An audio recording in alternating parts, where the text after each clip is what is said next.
जब हमारी नींद पूरी ना हो तो कितनी सारी बीमारियां घेर लेती हैं ना हमें, और हमें पता भी नहीं लगता। एक ऐसी ही नींद से जुड़ी बीमारी है जिसका नाम है स्लीप एपनिया।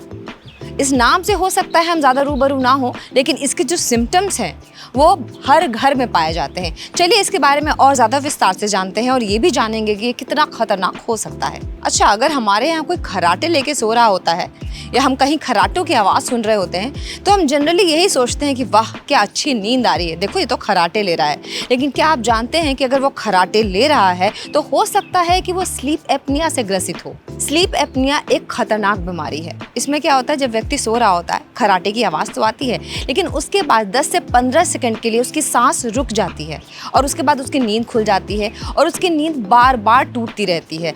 और ऐसा भी हो सकता है कि स्लीप एपनिया जानलेवा हो जाए। एक रिसर्च की माने तो बार बार नींद में खर्राटों के बाद सांस का रुक जाना, फिर से सांस का वापस आ जाना, ये जब लगातार प्रोसेस लंबे समय तक चलता रहता है, यानी कि जो रात की नींद होती है वो इतनी बार डिस्टर्ब हो जाती है स्लीप एपनिया से, तो कई बार जो सांस रुकती है ना वो 10 से 15 सेकंड काफ़ी खतरनाक हो सकते हैं। और अगर बात हम अमेरिका की माने यानी कि रिसर्च के हिसाब से देखें तो अकेले अमेरिका में 30 मिलियन लोग स्लीप एपनिया से प्रभावित हैं, जिसमें बाइडेन का भी नाम शामिल है। स्लीप एपनिया दो तरह का होता है, ऑब्स्ट्रक्टिव स्लीप एपनिया और सेंट्रल स्लीप एपनिया, और ये दोनों ही खतरनाक हो सकते हैं।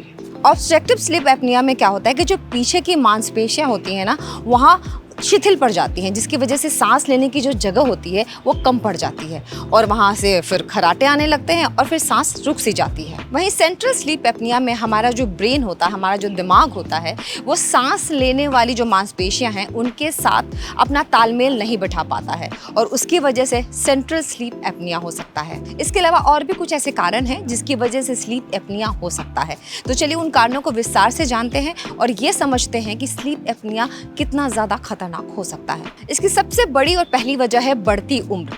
उम्र जैसे ज़्यादा बढ़ती जाती है, खासतौर से 50 की उम्र के बाद स्लीप एपनिया होने का खतरा ज़्यादा बढ़ जाता है। अच्छा, ये बीमारी पुरुषों में ज़्यादा देखी गई है। एक रिसर्च की माने तो पुरुषों में अगर ये 70% है तो महिलाओं में 30% स्लीप एपनिया देखा जाता है। अच्छा, यहाँ पे एक मिथ को भी हम बर्स्ट कर देते हैं। ऐसा नहीं है कि जिनको खर्राटे आते हैं वो स्लीप एपनिया की बीमारी से ग्रसित है, क्योंकि खर्राटे आने के और भी बहुत सारी वजह होती है। और हाँ, अगर मोटापा ज़रूरत से ज़्यादा है, यानी कि आपका वजन अगर बढ़ा हुआ है तो भी स्लीप एपनिया की शिकायत हो सकती है। और साथ में अगर धूम्रपान करते हैं, सिगरेट पीते हैं और ज़्यादा नशा करते हैं तो भी स्लीप एपनिया होने का खतरा बढ़ सकता है। अगर आपको टॉन्सिल की समस्या है या फिर बार बार बढ़ जाता है तो भी स्लीप एपनिया का खतरा बढ़ सकता है। और अगर किडनी से रिलेटेड कोई भी शिकायत है, अगर किडनी से रिलेटेड कोई भी बीमारी है छोटी बड़ी, तो भी स्लीप एपनिया हो सकता है। अगर स्ट्रोक की शिकायत एक बार हो चुकी है तो भी स्लीप एपनिया हो सकता है। मस्तिष्क में अगर किसी भी तरीके का संक्रमण है तो भी स्लीप एपनिया होने का खतरा बढ़ सकता है। और अगर कोई बच्चा अपने जन्म के समय से पहले जन्म ले लेता है, यानी कि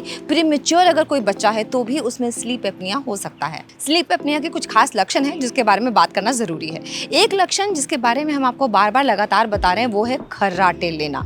ठीक है, लेकिन एक बार फिर से बता दूं कि जो हमेशा खर्राटे लेता है वो स्लीप एपनिया का शिकार हो ये जरूरी नहीं है। ये हमें बाइफर्केट करना पड़ेगा, इसके लिए हमें डॉक्टर से बात करनी पड़ेगी।